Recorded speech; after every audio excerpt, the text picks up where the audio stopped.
You see, God is a perfectly righteous God. He is.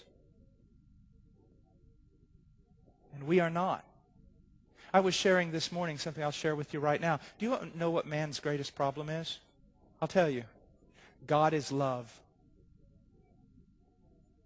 You say, what? Man's greatest problem is that God is good. How can that be? Well, let me ask you a question. Does a criminal fear a corrupt judge? No. He can buy him off. The corrupt judge is just like the criminal.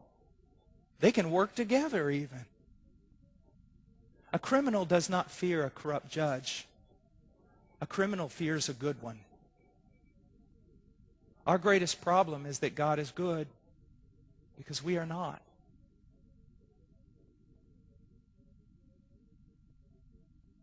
He must deal with us. Isn't it amazing? Sometimes when I'm on a university campus, I'll try to, well, maybe I shouldn't tell all my tricks, but what I will do is this. I'll talk about God's lordship over the people I'm preaching to. That God is Lord, He is sovereign, and you are to submit to Him. And I keep going and pressing the point until some university student, some brilliant mind pops up and says, I'm an autonomous creature and I ought to be able to do exactly what I want to do. Okay, point taken.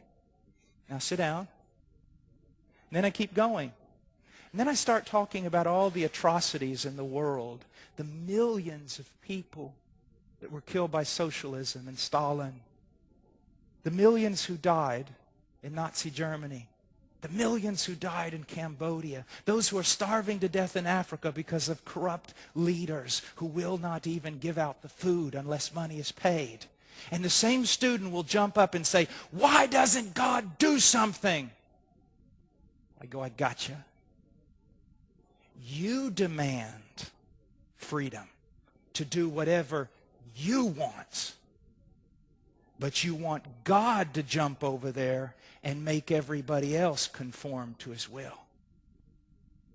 You see, the great problem is man does not want to submit to the lordship of God.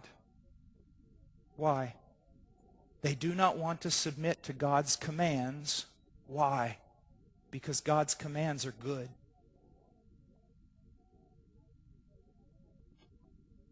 Let me ask you, what's so wrong about honor your father and your mother? Then why don't we want to do it? And we don't. Especially this generation. What's so wrong with you shall not murder? What is exactly, I've never been able to figure this out, what is wrong with you should not commit adultery? What is wrong with you should not steal and you should not bear false witness? Why are we so angry? Are these laws terrible? Or are they good? They're good. Then why do we not want to obey them? Because we're not.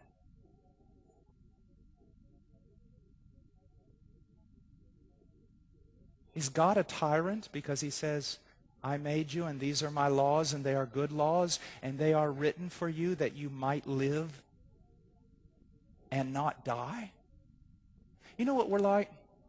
We're like a man who awakes from a coma and realizes he's on a life support system and then tries to do everything in his power to rip the cords out of his arm. We're like a man who sits on a branch 100 feet above the ground and curses the branch and claws at it with his hands trying to tear it off the tree. And when he does, he'll perish. That's why the Puritans would refer to sin as insanity. All have sinned.